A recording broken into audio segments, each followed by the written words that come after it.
नमस्कार दोस्तों, आप सभी का लॉ सीखो के दैनिक समाचार विश्लेषण में। तो चलिए आज के आर्टिकल्स देखते हैं। आज का जो हमारा पहला आर्टिकल है, ये हाल ही में सुप्रीम कोर्ट में एक याचिका दायर की गई है कि कुरान की कुछ वर्सेस जो है, कुछ आयतें जो है वो बैन कर देनी चाहिए। तो क्या इसकी न्यायिक समीक्षा हो सकती है या कुरान की न्यायिक समीक्षा हो सकती है, उसी पर यह आर्टिकल बात करता है कि न्यायिक समीक्षा, जुडिशियल रिव्यू की जो पावर होती है कोर्ट की, उसके बारे में भी एक विस्तृत चर्चा करता है ये आर्टिकल। उसके बाद में जो हमारा आज का दूसरा आर्टिकल है, ये जल और जल संसाधन जो है उसके संरक्षण के बारे में बात करता है कि कैसे हमें बड़ी सावधानी से हमारे आगे वाले समय और आगे वाली पीढ़ी को ध्यान में रखते हुए पानी का उपयोग करना चाहिए।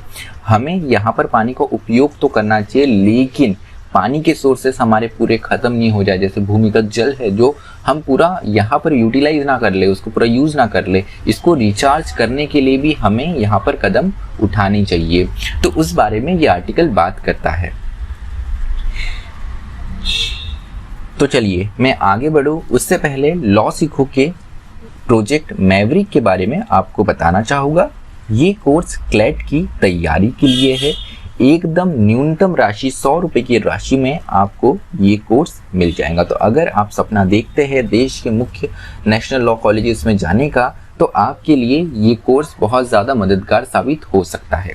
अब बात आती है आज के MCQ की। तो आज का MCQ ये है कि NCLAT इसका फुल फॉर्म क्या है।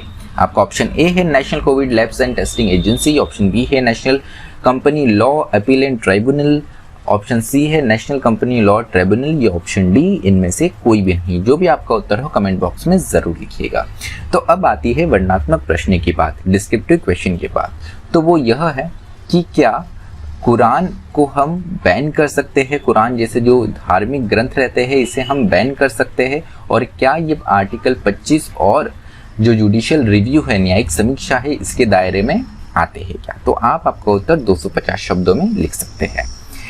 तो हमारा जो आज का पहला आर्टिकल है कि PIL इन SC अगेंस्ट कुरान वर्सेस, तो कुरान की कुछ आयतों को बैन करने के लिए एक जनहित याचिका जो है वो दायर की गई है वसीम रिजवी के द्वारा सुप्रीम कोर्ट ऑफ इंडिया में। तो इन्होंने कहा है कि ये जो कुरान की 26 आयतें हैं ये असंवैधानिक है और इसे नॉन इफेक्टिव और नॉन फंक्शनल हो जाना चाहिए। तो यहाँ पर उन्होंने ग्राउंड बनाया है कि ये एक्सट्रीमिज्म और आतंकवाद को बढ़ावा देता है, जो कि देश की संप्रभुता, एकता के अगेंस्ट है, के खिलाफ है और उसे ये खतरा पहुंचाता है।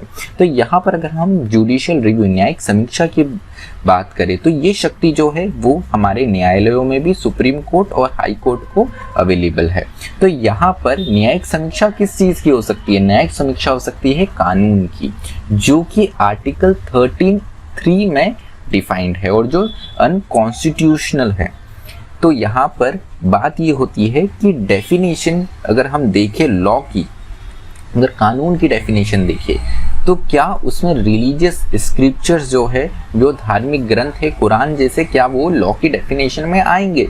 ये सबसे पहला प्रश्न यहाँ पर खड़ा किया है राइटर ने। दूसरा, words of divine character are not customs. तो लॉ की डेफिनेशन के अंतर्गत यहाँ पर जो कस्टम्स है, जो रीति रिवाज है, जिनका पालन समाज करता है, वो भी आते हैं। तो क्या डिवाइन वर्ड जो है, कुरान में डिवाइन वर्ड्स होते हैं, दैवीय शब्द कहते हैं हम इन्हें, दैवीय शब्द होते हैं, तो क्या ये अपने आप में कस्टम होंगे? और अगर कुरान की बात करें तो कुरान खुद कुछ कस्टम्स जो है, उनको कुछ रीति रिवाज जो है अरब के, उसको यहाँ पर एब्रोगेट खत्म करने की बात करता है, उसको क्रिटिसाइज करता है। जैसे फीमेल इनफेटिसाइड, जो कन्या भ्रूण हत्या जो है अरब में कस्टम है, तो इसका खुद आलोचना कुरान करता है। उसके अलावा freedom of religion under article 25 is subject to public order, health, morality and other fundamental rights. तो अगर हम देखें तो यहाँ पर जो फ्रीडम ऑफ रिलीजन है, हमारे धर्म को पालने की और उसे प्रैक्टिस करने की जो हमें स्वतंत्रता मिली हुई है अनुच्छेद 25 के अंतर्गत, तो ये भी अपने आप में सब्जेक्ट होता है कि यहाँ पर जो पब्लिक ऑर्डर है, हेल्थ है और मॉरलिटी है, ये यहाँ पर डिस्टर्ब ना हो। तो यहाँ पर आप फ्रीडम ऑफ रिलीजन इंजॉय कर सकते हैं, पर इसके ये कुछ रीजनेबल रिस्ट्रिक्शंस हैं। उसके अलावा PIL और पिटिशनर्स की अगर हम बात करें तो PIL जो है, जनहित याचिका जो है, इमरजेंसी के दौर के बाद में काफ़ी ज़्यादा इसका महत्व बढ़ गया। तो यहाँ पर गवर्नमेंट की लेजिटिमेसी है क्या कि वो कॉन्स्टिट्यूशन को कितने हद तक चेंज कर सकता है। पूरे आपको केशवानंद भारती, उसके बाद में मिनर्वा मिल्स के जजमेंट के बाद में PIL का एक जो महत्व है वो अपने आप में बहुत ज़्यादा बढ़ गया है। तो उसी को देखते हुए यहाँ पर PIL कई बार हमें देखने को मिलती है अलग अलग विषयों पर। तो to prevent abuse of PIL का यहाँ पर जो अब्यूज़ है, अब कोई भी चीज़ अगर अच्छा ही है तो उसके दुष्परिणाम भी कुछ होते हैं, तो यहाँ पर उसका मिसयूज भी देखने को, अब्यूज़ भी देखने को PIL का मिलता है। तो नर्मदा बचाओ आंदोलन का जो केस हुआ सन 2000 में, उसमें कहा है सुप्रीम कोर्ट ने कि जो PIL है ये पब्लिक इंटरेस्ट लिटिगेशन होनी चाहिए। यहाँ पर किसी भी चीज़ को बढ़ावा देने के लिए या प्राइवेट इंटरेस्ट के लिए अगर कोई लिटिगेशन होता है तो हम इसे एंटरटेन नहीं करेंगे, हम इस पर ध्यान नहीं देंगे, और यहाँ पर हो सकता है कॉस्ट भी लग सकती है। उसके अलावा court looks into credential and motives of petitioner. तो यहाँ पर जो पिटिशनर है, जो याचिका करता है, उसके मोटिव्स को देखती है कि उसने किस इंटेंशन से यहाँ पर याचिका दायर की गई है। उसके अलावा अशोक कुमार का केस है 2003 का, उसमें भी कहा गया है कि no petition can be allowed to indulge in wild allegation about character of others. तो अगर आप एक ऐसी PIL फाइल करते हैं जिसमें आप किसी और के कैरेक्टर पे एलिगेशन लगाते हैं, आरोप लगाते हैं, तो इसको भी कोर्ट बिल्कुल एंटरटेन नहीं करेगा और इसको अलाउ नहीं करेगा। अब बात आती है अर्लियर पिटिशन ऑन कुरान। तो ये कोई पहली दफ़ा नहीं है कि कुरान के अगेंस्ट कोई पिटिशन फाइल हुई है।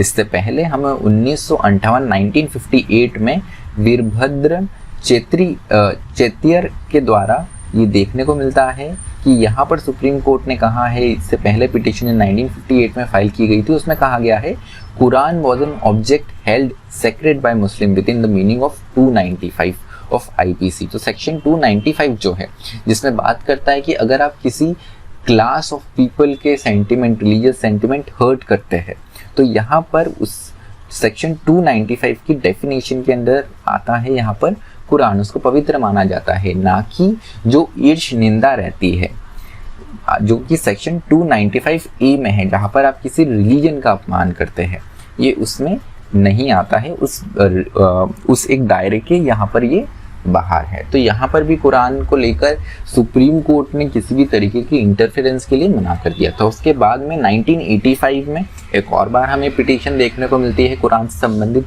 तो यहाँ पे चंदमल चोपड़ा जो है, इन्होंने PIL फाइल करी थी कुरान को बैन करने के लिए कलकत्ता हाई कोर्ट में, कि ये वायलेंस जो है, हिंसा फैलाता है, और इससे जो डिफरेंट सेक्शन ऑफ सोसाइटी है, अलग अलग तबके जो है, उनमें भी एक हीन भावना एक दूसरे के खिलाफ आती है। इसको भी कलकत्ता हाई कोर्ट ने डिसअलाउ कर दिया, इसको खारिज कर दिया। उसके बाद में banning the Quran would violate article 25 and the preamble of the constitution. तो यहाँ पर कहा गया था कि अगर हम कुरान को बैन करते हैं तो ये आर्टिकल 25 और जो हमारे संविधान की प्रस्तावना है उसके खिलाफ जाता है।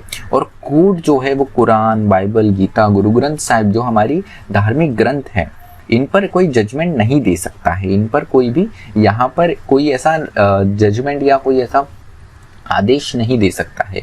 उसके अलावा petitioner by filing this petition has promoted disharmony and feeling of enmity between different community. This is blasphemy under section 295A of IPC। तो यहाँ पर उल्टा यहाँ पर कलकत्ता हाई कोर्ट ने कह दिया कि नहीं, आपने जो कहा है वो लोगों में एक हीन भावना एक दूसरे के खिलाफ पैदा करता है, हमारी समाज में एक अशांति स्थापित करती है आपकी ऐसी पिटीशन, और ये अपने आप में एक ईश निंदा होगी। तो यहाँ पर काफ़ी कड़े शब्दों में कलकत्ता हाई कोर्ट ने इसे रिजेक्ट कर दिया। तो अब देखने वाली बात रहेगी कि कैसे इस जो पिटीशन को फाइल किया गया है रिजवी साहब के द्वारा, तो ये कितने हद तक एंटरटेन की जाती है और सुप्रीम कोर्ट इसमें क्या कहता है। चलिए, तो दूसरी बात आती है कि हम जल का तो उपयोग करते हैं, लेकिन ये हमारा प्राकृतिक संसाधन है, तो हमें बड़े ही जिम्मेदारी से इसका उपयोग करना चाहिए। साथ ही साथ हमारी आगे आने वाली जो पीढ़ी है उसका ध्यान रखते हुए इसका हमें उपयोग करना चाहिए। तो 22 मार्च को जिस दिन अंतर्राष्ट्रीय जल दिवस बनाया जाता है, उस दिन हमारे देश के प्रधानमंत्री ने कहा कि कैच द रेन कैंपेन वो लॉन्च करेंगे, जो कि जल शक्ति अभियान जो है उसके अंतर्गत आएगा। तो कैच द रेन क्या है, मतलब यहाँ पर जो जल आता है बारिश के मौसम में, हम इसका उपयोग नहीं कर पाते हैं, तो इसका एक अच्छी तरीके से हम उपयोग करें। रेन वाटर हार्वेस्टिंग जैसे प्लांट्स लगाए हमारे घरों में, अलग अलग एरियाज में, तो जिससे हम ज़्यादा से ज़्यादा जल जो है वो संरक्षित कर पाएंगे। तो अगर हम एग्रीकल्चर और जल की बात करें तो जो भारत में जल है उसका जो मेजर पोर्शन है ये एग्रीकल्चर में, कृषि में लग जाता है। तो फ्रेश वाटर रिसोर्सेज जो है, जितने भी हमारे मीठे पानी के यहाँ पर संसाधन हैं, उसका करीब 78% जो है वो कृषि में लग जाता है। अब ये 78% का भी अगर 60% हम देखें तो ये राइस और शुगर केन, जो चावल और गन्ने की खेती होती है, उसमें चले जाता है। और only half of India's cropped area is irrigated.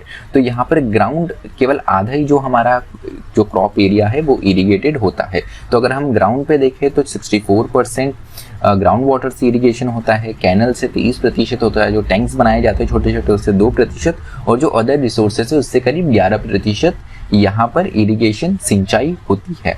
तो यहाँ पर बताया गया है कि हम जो ग्राउंड वाटर है, भूमिगत जल है, इसका हमें ओवर एक्सप्लॉइटेशन, उसका हमको शोषण नहीं करना चाहिए, क्योंकि ये उदाहरण जो है हमें देखने को मिलते हैं। जैसे नॉर्थ ईस्टर्न चाइना जो है, जो उत्तर पूर्वी चीन है वहाँ पर, उसके साथ में जो दक्षिण पश्चिमी अमेरिका है, वहाँ पर पानी का बहुत ज़्यादा यहाँ पर एक्सप्लॉइटेशन, शोषण हमें देखने को मिलता है, जिसके कारण जो ग्राउंड वाटर है, भूमिगत जल है, वो अपने आप में समाप्त हो जाता है। तो भारत में भी अगर स्थिति देखें तो 1591 ब्लॉक जो है, जो कि 256 डिस्ट्रिक्ट्स में है, वहाँ पर स्थिति थोड़ी क्रिटिकल हो चुकी है। तो हमें इस चीज़ का ध्यान रखते हुए आगे बढ़ना चाहिए। उसके अलावा अगर हम वाटर रिसोर्सेज का अभी की स्थिति देखें तो जो हमारा सेंट्रल वाटर कमीशन है, 2019 में इन्होंने बताया कि India receives mean annual rain of 3880 billion cubic metre, जिसमें से केवल 699 जो बिलियन क्यूबिक मीटर है वो यूटिलाइज होता है। तो भारत में ऐसा नहीं है कि पानी कम है, जितना वर्षा में और दूसरे साधनों से पानी आता है, कुल मिला के 3880 बिलियन क्यूबिक मीटर है, लेकिन उनमें से केवल 700 ही इस्तेमाल किया जा रहा है। तो यहाँ पर हमारे पास में अगर हम इतने पानी का ही सोर्स हमारे पास में बना रहे और हम इसको ढंग से यूटिलाइज करें, अच्छे से हम इसका उपयोग करें और रेन वाटर हार्वेस्टिंग और ऐसे और भी कदम उठाए, तो यहाँ पर 2050 तक तो हमको पानी की समस्या देखने को मिल ही नहीं सकती है। राइटर ने ये भी संक्षिप्त में बताया है। उसके अलावा अगर हम देखें तो यूनाइटेड नेशन के जो सस्टेनेबल डेवलपमेंट गोल है, सतत विकास जो लक्ष्य है, जो लक्ष्य 6 है, उसमें देखें तो क्लीन वाटर और सैनिटेशन की बात की गई, कि साफ पानी और साफ सफाई की बात की गई है, जिसमें भारत ने 2019 तक जो लक्ष्य रखा था उसका केवल 56.6% ही अचीव करा है। तो अब बात ये आ रही है कि आपके पास में 2030 तक केवल अब 10 वर्ष भी नहीं है, तो आपको किस तेजी से काम करने की आवश्यकता है।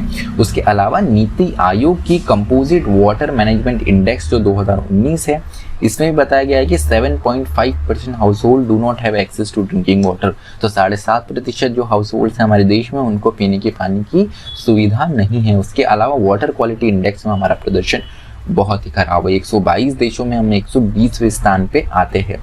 उसके अलावा इंडिया उन देशों की श्रृंखला में है जहां पर वाटर स्ट्रेस्ड कंट्री से माना जाता है, पानी से किल्लत भरी कंट्री जिसे माना जाता है।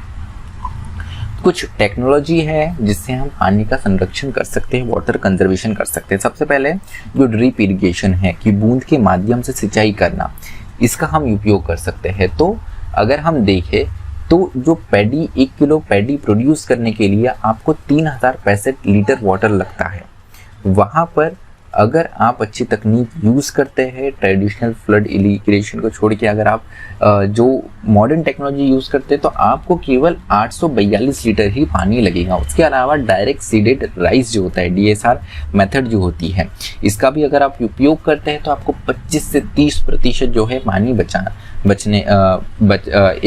आप यहाँ पर सकते हैं। तो जैसे जो हमारी ट्रेडिशनल मेथड होती है, फार्मर मेथड जो होती है, जिसमें सीड को पानी जो खासकर जो चावल की हमारी खेती होती है उसमें हम सीड को ज़मीन के ऊपर ही छोड़ देते हैं। लेकिन अगर हम थोड़ी टेक्नोलॉजी, मॉडर्न टेक्नोलॉजी को देखें तो उसमें जो चावल का बीज है उसको ज़मीन के थोड़े नीचे डाला जाता है, जिससे पानी जो है उसका कम मात्रा में पानी उसे लगता है उस पौधे को। तो उसके साथ में पानी बचाओ पैसा कमाओ जो स्कीम है, बड़ी इंटरेस्टिंग स्कीम है जो कि पंजाब गवर्नमेंट के द्वारा लॉन्च की गई है। ये वर्ल्ड बैंक और जेपल के द्वारा के साथ में मिलकर पंजाब गवर्नमेंट ने इसे चालू कराया। तो अगर आप यहाँ पर पानी बचाते हैं तो आपको इंसेंटिव्स दिए जाएंगे। तो यहाँ पर डायरेक्ट ट्रांसफ़र जो है वो देखने को मिलेगा। सिर्फ पानी ही नहीं, आप अगर ऊर्जा भी बचाते हैं तो उसका भी आपको पुरस्कार, इंसेंटिव्स देखने को मिलेंगे। तो चलिए आज का जो हमारा विश्लेषण है वो यही समाप्त होता है। अधिक जानकारी के लिए आप लॉसिको की वेबसाइट www.lawsico.com विजिट कर सकते हैं। मुझे सुनने के लिए आप सभी का धन्यवाद। इसी तरह पढ़ते रहिए, मेहनत करते रहिए। धन्यवाद।